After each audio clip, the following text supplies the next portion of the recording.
World Breastfeeding Week aims to highlight the huge benefits that breastfeeding can bring to the health and welfare of babies and benefits to maternal health, focusing on good nutrition, poverty reduction, and food security.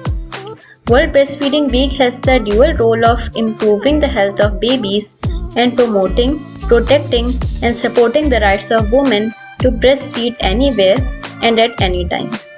World Breastfeeding Week is marked in over 120 countries from August 1 to August 7. Closing the Gap, Breastfeeding Support for All is the theme for this year. The campaign will highlight the ways that families, communities, societies, and healthcare professionals can support all breastfeeding mothers while celebrating them in all of their diversity and throughout their breastfeeding journeys. Breastfeeding promotes better health for mothers and children alike. Breastfeeding decreases the risk of mothers developing breast cancer, ovarian cancer, type 2 diabetes mellitus, and heart diseases. It is estimated that increased breastfeeding could avert 20,000 maternal deaths each year due to breast cancer.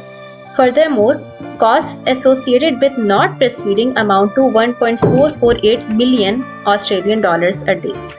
Breastfeeding is essential for the sustainable development of a child as it enhances nutrition, guarantees food security, and lessens inequality both internationally and domestically. All forms of child malnutrition, including wasting and obesity, can be avoided by nursing a child till he or she is 2 years old. Additionally, breastfeeding also serves as baby's first vaccination, shielding them from a variety of common childhood ailments.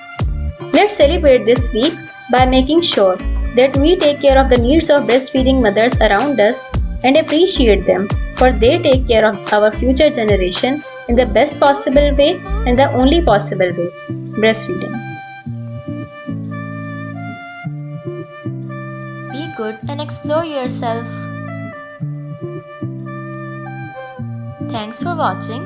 Like and subscribe my channel for more videos and crafts.